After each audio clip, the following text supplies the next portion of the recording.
What happens when one of the most talked about figures in modern celebrity culture walks onto a late-night stage expecting reverence, and instead finds resistance? What happens when a conversation meant to celebrate charity turns into a quiet power struggle that no one in the room sees coming, until it's already too late? On this night, under studio lights so bright they erase imperfections and expose every micro-expression, The Late Show felt different. Not louder. Not chaotic. Just, tighter. As if the room itself was holding its breath. The studio air was cool, carefully regulated, but beneath that artificial chill was a warmth of anticipation. The kind that only happens when an audience knows they're about to witness something special. The band finished the final notes of the intro. Applause thundered from the bleachers, rolling forward in waves, shaking the floor beneath the desk. Stephen Colbert stepped out from behind the curtain with his usual ease, shoulders relaxed, stride confident, a practiced smile already in place. The smile of a man who had done this thousands of times and knew exactly where every camera would find him. He waved, soaked in the applause, nodded to the band, and took his seat behind the desk like a pilot settling into a familiar cockpit. Everything was routine. Comfortable. Predictable. And that was the problem. The monologue landed cleanly. Political jabs. Cultural satire. The audience laughed on cue, the rhythm smooth and reliable. Producers backstage checked their monitors, satisfied. This was a good night. Ratings gold. A major guest. A conversation that had taken weeks of negotiations to finalize. Someone who rarely did American late night anymore. When Stephen teased the next guest, his voice lifted just slightly, signaling importance without overplaying it. Tonight, he said, pausing just long enough, we're joined by someone whose philanthropic work has made headlines across the globe. Applause began before the name was even spoken. And please welcome Meghan Markle. The curtain parted. She walked out with measured confidence, heels clicking softly against the stage floor, each step deliberate. The audience rose into a warm, enthusiastic applause, some genuine, some curious, some cautious. She smiled, a practiced, camera-ready smile that never quite reached her eyes. Her cream-colored suit reflected the lights beautifully, tailored to perfection. Hair immaculate. Posture straight. Every detail controlled. She waved once. Just once. Enough to acknowledge the crowd without inviting intimacy. Stephen stood, extending his hand. Welcome to the show. Thank you, she said, her voice smooth, polished. Then, just a fraction of a pause. A beat most people would miss. Though I must say, I was a bit surprised by the dressing room situation. The audience laughed, lightly, reflexively, assuming this was a joke. Late-night banter. Harmless. Stephen chuckled, leaning back.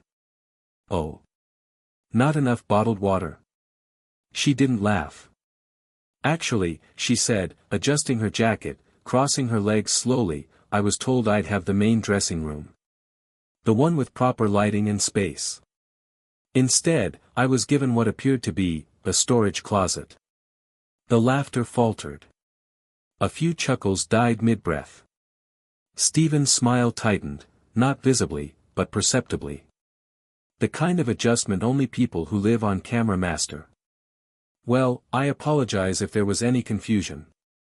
All our guests use the same preparation areas.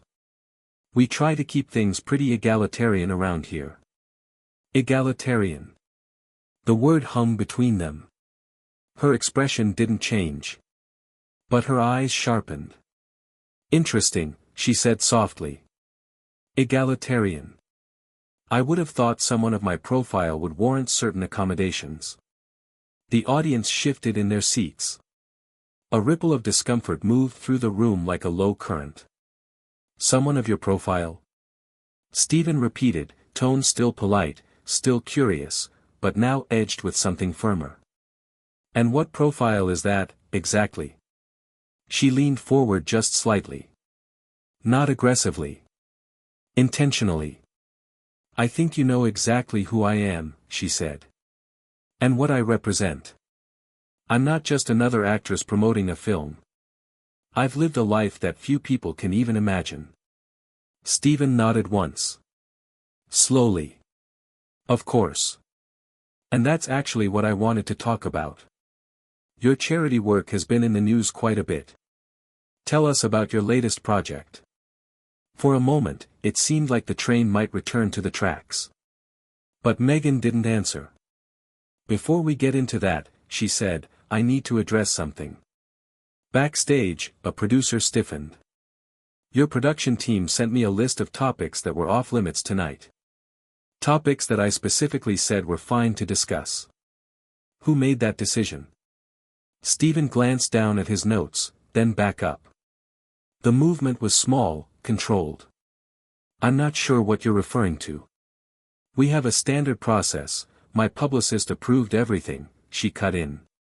Her voice sharpened just enough to slice. Everything. But someone on your end decided to edit that list. Was it you, Stephen? She emphasized his name. Did you personally decide what I'm allowed to talk about? The room went quiet. Stephen straightened in his chair. I didn't personally edit any list. But we do have producers who work with all guests to make sure we have a good conversation that fits the format of the show. The format of the show, she repeated with a soft, humorless laugh. Is that what you call controlling the narrative? A murmur rippled through the audience. Someone cleared their throat. From where I'm sitting, she continued, it seems like you're trying to silence me. Stephen leaned back, hands resting on the desk. Meghan, nobody is trying to silence you. You're literally on national television right now. Within approved parameters, she shot back. Within limits you control. Yes, Stephen said evenly. This isn't a 2-hour documentary. We have commercial breaks. We have other guests. She crossed her arms. So when politicians come on, she asked, do you limit what they can say? Or is this special treatment reserved for me? A beat. We work with every guest the same way, Stephen said. Politicians, actors, authors. Everyone. Conversations where you maintain control, she replied. Stephen's voice hardened, just a notch. It's my show. The audience felt it. That shift. That line. And I maintain structure, he continued. That's literally my job. She tilted her head. Your job. Then came the question no one expected. Tell me, Stephen, how much are you paid for this job? The audience gasped. Stephen blinked once. I'm sorry. I'm curious about pay disparity in late-night television, she said calmly. You sit here making millions while women in this industry fight for scraps. The laughter was gone now. Completely. Stephen exhaled slowly. I don't set my salary. And I've been vocal about supporting equality. Vocal, she said dismissively. Everyone's vocal. But what are you sacrificing? Stephen's jaw tightened. I'm not here to discuss my finances, he said. And I'm not going to apologize for having a successful career. Her eyes locked onto his. Of course not, she said quietly. Because you're a man. The temperature in the room seemed to drop. Stephen leaned forward. Meghan, I invited you here for a conversation. On your terms, she replied. Yes, he said. On my show. For the first time, something snapped. She stood. The audience gasped as one. I don't need to sit here and be lectured about how things work, she said, voice rising, posture rigid. Stephen remained seated, looking up at her. Calm. Still trying. I'm not lecturing you, he said. I'm trying to have a dialogue. A dialogue implies equal standing, she said. And clearly, you see yourself as superior. Stephen stood now too. The camera zoomed slightly tighter. I don't see myself as superior, he said quietly. But I do have a responsibility to this show. Her face flushed. And what about your responsibility to treat your guests with respect? Every eye in the studio was locked on them now. And somewhere off stage, a producer whispered into a headset, voice tense, "This is going bad. Really bad." Stephen took a breath. "Meghan," he said, firm now, "if you had concerns, you could have addressed them privately. Instead, you came out here looking for a fight." The word fight landed heavy. "Because when women speak quietly, we're ignored," she shot back. "I'm not calling you difficult," he said. "I'm saying this conversation is off the rails." She laughed bitterly. "Then maybe you should ask yourself why." The audience didn't breathe. Stephen's voice rose for the first time. "I welcomed you with respect. You're the one escalating this." "I came here for basic human decency," she snapped. "And you received it," he said. "What you didn't receive was special treatment." Her eyes burned. "How dare you?" The silence was suffocating. Stephen looked at her, then past her, toward the wings. And for the first time all night, he didn't smile. "I think we're done here." The words landed like a gavel. Her confidence wavered, just slightly. "You can't just end the interview," she said. "Yes," Stephen replied calmly, "I can." He turned his head. And nodded. That was the moment everything changed. The audience leaned forward. And from the shadows beyond the curtain, movement began. The nod was subtle. Almost polite. But it landed like a thunderclap. For a fraction of a second, nothing happened. No music. No movement. Just Stephen Colbert standing beside his desk, posture straight, eyes steady, his expression no longer attempting diplomacy.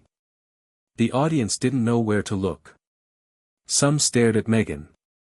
Others locked onto Stephen. A few glanced instinctively toward the wings, sensing motion before they fully registered it. Meghan noticed it too. Her eyes flicked sideways, just briefly, following Stephen's gaze. The confidence she'd carried onto the stage, tailored, rehearsed, armored, hesitated. Not gone. But disrupted. "You're seriously doing this right now," she said, her voice louder than before, pitched for the microphones, for the cameras, for the moment. "On live television?" Stephen didn't raise his voice. He didn't step toward her. He didn't need to. "I'm ending the interview," he said evenly. "Because this has crossed from conversation into hostility." Hostility. The word echoed in the quiet studio like an accusation no one wanted to own. Meghan let out a short, incredulous laugh. "Hostility? You invite me here, restrict what I can talk about, dismiss my concerns, and then accuse me of being hostile?" Stephen inhaled through his nose. Slowly. Deliberately. The way people do when they're choosing restraint over impulse. "I dismissed nothing," he said. "I explained how the show works. Multiple times." "And who decided how it works?" she snapped. "You." "Yes," he answered. Immediately. "I did." The clarity of it stunned the room. Because there was no insult in his tone. No smugness. Just fact. "It's my responsibility," he continued, "to protect the people who work here and the integrity of this show." Meghan shook her head, stepping back slightly as if the stage itself had betrayed her. "Listen to yourself. Protecting your people. That's what men in power always say when they're challenged." Stephen's jaw tightened. "This isn't about gender," he said. "This is about behavior." "Oh, it's always about behavior when women speak up," she shot back. "Tone. Delivery. Attitude." The audience shifted again. A woman in the front row pressed her lips together, visibly conflicted. A man 2 rows back whispered something to his partner, then stopped when the whisper felt too loud. Stephen gestured gently toward the chair. If you'd like to sit down and talk about your charity work, we can reset this. Reset. The word felt almost generous. Meghan stared at the chair. The familiar guest seat she'd occupied only minutes earlier now looked like a trap. No, she said. I'm done pretending this is equal. Stephen nodded once. Then we're done. She turned toward the audience now, breaking the fourth wall instinctively, addressing them as if seeking witnesses. Do you see this? She asked. This is what happens when women challenge systems. They're shut down. Stephen didn't interrupt. He let her speak. The cameras stayed wide, capturing both of them, the empty space between them growing more symbolic by the second. You invited me here, she continued, because my name brings ratings. But you didn't invite my voice. You invited a version of me that behaves. A murmur rippled through the crowd. Not agreement. Not rejection. Confusion. Stephen finally spoke. You were invited because of your work. And that invitation came with the same expectations every guest agrees to. She turned back to him sharply. Expectation of obedience. No, he said. Expectation of respect. Her eyes flashed. Respect goes both ways. Yes, he replied. And you've shown none to my staff. That landed. For the first time, the conversation wasn't about Stephen anymore. My staff prepared for weeks, he continued. They coordinated with your team. They followed protocol. And you came out here and accused them, publicly, of disrespect without giving them a chance to respond. I was disrespected, she insisted. From the moment I arrived. And you were treated exactly like every other guest, Stephen said. That's not disrespect. That's equality. Her breathing quickened. The calm poise she'd entered with was gone now, replaced by something rawer. Angrier. So equality looks like stripping context, she said. Ignoring lived experience. No, Stephen replied. Equality looks like not bending the rules because someone believes they're entitled to more. The word entitled hung dangerously in the air. Meghan took a step forward. You have no idea what I'm entitled to. Stephen didn't move. And you don't get to decide that on my stage. The silence that followed was heavy, almost physical. You could hear the faint hum of the studio lights overhead. Somewhere, a camera operator adjusted their footing, the soft squeak of a sneaker absurdly loud. Meghan's voice dropped. Lower. Colder. So that's it, she said. You're kicking me off. I'm asking you to leave, Stephen replied. Respectfully. And if I don't? He held her gaze. Then I'll have you escorted. The audience gasped again, this time louder. You wouldn't dare, she said, though the certainty in her voice had cracked. Stephen didn't answer immediately. He didn't need to. He looked past her again, toward the wings. This time, the movement wasn't subtle. 2 production assistants appeared at the edge of the stage. Not security guards. Not imposing. Just staff. Headsets still on. Faces tense. The message was unmistakable. Meghan's eyes widened. You are not touching me, she said quickly, holding up a hand. No one wants to, Stephen said calmly. This doesn't have to be dramatic. Too late for that, she snapped. She paced once. A tight circle. Her heels clicked sharply against the stage, each step echoing in the silence. This wasn't how it was supposed to go. This wasn't the narrative she'd imagined. You'll regret this, she said, pointing at Stephen. People will know how I was treated. I'm sure they will, he replied. And they'll judge for themselves. The assistant stepped closer. Not aggressive. Just present. Don't, she warned, backing toward the exit now. Don't you dare. I'm asking you to leave, Stephen repeated. His voice never rose. That somehow made it worse. She looked out at the audience one last time, searching for something: support, outrage, validation. What she found instead was uncertainty. Faces frozen. Eyes wide. No applause. No boos. Just shock. This isn't over, she said. You're just another man protecting his kingdom. Stephen watched her carefully. I hope you find peace, he said quietly. She turned sharply toward the wings. I hope you sleep well knowing you silenced a woman's voice. Stephen spoke without hesitation. I didn't silence anything, he said. You said everything you wanted to say. The words hit harder than shouting ever could. She froze for half a second. Then she walked. Her heels struck the floor in a fast, uneven rhythm now. The assistant stopped a few steps behind her, no longer needed. The heavy door at the side of the stage loomed closer with every step. She reached it. Turned. Locked eyes with Stephen one last time. And then, she was gone. The door closed behind her with a dull, final thud. No music played. No applause came. Stephen stood alone beside his desk, chest rising and falling, face flushed but composed. He stared at the closed door longer than necessary, as if confirming the moment was real. The audience didn't know what to do. Finally, Stephen turned back toward the desk, running a hand through his hair. He looked at the camera, forcing a small, strained smile. Well, he said, voice dry, that happened. A few nervous laughs scattered through the crowd. We're going to take a quick break, he continued.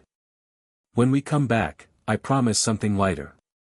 The band hesitated, then played. But the cameras lingered. Just a few seconds longer. Long enough to catch Stephen sitting back down, shoulders sagging slightly as a producer rushed in to whisper something off mic, long enough to see Stephen nod once, lips pressed thin. Then, cut to commercial. Backstage, the atmosphere was anything but calm. Meghan had already reached the hallway, voice sharp as she spoke into her phone, words tumbling over one another in frustration. She didn't stop to speak to producers. Didn't look back. She collected her belongings from the very dressing room she'd complained about and walked straight out of the building. No apology. No explanation. Just departure. And inside the studio, the audience sat frozen, processing what they'd just witnessed. They'd come for laughs. Instead, they'd seen power collide with power, and crack. What no one knew yet was how the world outside that studio was about to react. Because the moment the cameras cut, something far bigger had already begun. When the show came back from commercial, everything looked normal. That was the strangest part. The lights were still warm. The desk still polished. The band still smiling on cue. Stephen Colbert sat upright behind his desk, jacket straightened, papers aligned with almost surgical precision. The professional mask was back in place. To a casual viewer tuning in late, nothing would have seemed amiss. But for those who had watched what happened before the break, the tension was unmistakable. It lived in the slight stiffness of Stephen's shoulders. In the way his smile arrived a half-second late. In the way the audience clapped a little too loudly, as if volume could erase discomfort. Stephen cleared his throat. Sometimes, he said carefully, looking directly into the camera, conversations don't go the way we plan.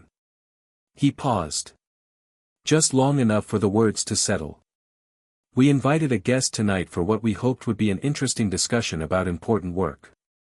Instead, things took an unexpected turn. His tone was measured. Neutral. Deliberately unprovocative. I want to be very clear, he continued. Everyone who works on this show treated our guest with professionalism and respect. We're proud of the environment we've created here, and we stand by how we conduct ourselves. He didn't say her name. He didn't explain. He didn't defend himself further. He simply nodded once, a subtle signal to move on. "And now," he said, forcing just enough warmth back into his voice, "please welcome our next guest." The machine resumed. The band played. Laughter returned, eventually. The next interview was pleasant. Polite. Almost aggressively normal. The audience responded, but something had shifted. The laughter didn't quite reach the same volume. The energy never fully recovered. Because everyone in that room knew they had witnessed something real. When the taping ended, the audience filed out slowly, buzzing with overlapping conversations. "I've been coming here for years," one woman said quietly to her friend. "I've never seen anything like that." "He tried so hard to keep it together," someone else whispered. "She just wouldn't stop pushing." "I don't know," another voice countered. Maybe she had a point. Just, not the way she did it. There was no consensus. Only shock. And questions. Backstage, the crew gathered in clusters, replaying moments in hushed tones. The segment producers looked exhausted. One rubbed their temples, staring at the floor. "I triple-checked everything," a producer said quietly. The dressing room. The topic list. It was all standard. "I don't understand what she thought would happen." Another shook their head. "She came in already wound tight." Stephen passed by them a few minutes later, jacket slung over his arm now, tie loosened. He stopped briefly. "You all did your jobs," he said simply. "Don't doubt that." Then he walked on. Outside the building, Meghan's car disappeared into the city traffic, taillights blinking red before vanishing around the corner. Her phone was still pressed to her ear. Words were being spoken. Plans being made. Narratives forming. By the time most of the audience reached home, clips were already circulating online. Headlines followed within hours. Some framed it as a shocking ejection. Others called it a meltdown. A few labeled it bravery. Social media fractured along familiar lines. Short clips stripped of context ignited arguments. Long threads dissected every sentence, every pause, every look. Was she standing up to power, or abusing a platform? Was he setting boundaries, or shutting her down? But inside that studio, stripped of commentary and captions, the moment had felt much simpler. A conversation had been offered. A confrontation had been chosen. Boundaries had been drawn. And consequences had followed. What lingered most for those who were there wasn't the shouting, because there hadn't been much of it. It was the silence. The silence after she stood up. The silence after Stephen said, "I think we're done here." The silence after the door closed. That silence told the truth louder than any argument. Meghan's final accusation, that a woman's voice had been silenced, rang differently upon reflection. Because she hadn't been interrupted. She hadn't been cut off. She hadn't been muted. She had spoken at length. She had challenged. She had accused. She had dominated the space completely. What she hadn't been allowed to do was continue once respect dissolved. And that distinction mattered. Stephen's final line to her echoed in the minds of many who replayed the moment. "You said everything you wanted to say." The audience heard every word. There was no cruelty in it. No triumph. Just fact. In the harsh light of live television, character is revealed not in what we claim, but in how we behave when things don't go our way. That night revealed two different responses to power. One person believed power meant control of the narrative at all costs. The other believed power meant responsibility, and the courage to say enough. Neither emerged untouched. But only one remained standing at the end of the night. Late-night television moved on, as it always does. Tomorrow would bring new jokes, new guests, new applause. The machine would keep running. But that moment would linger. Because millions had seen it unfold without filters or edits. Word by word. Beat by beat. Silence by silence. A reminder that entitlement doesn't disappear under bright lights. That respect isn't guaranteed by status. And that boundaries, when enforced calmly and clearly, are not acts of aggression. They are acts of clarity. The thud of that closing door wasn't just the end of an interview. It was the sound of a line being crossed, and then firmly, unmistakably, drawn.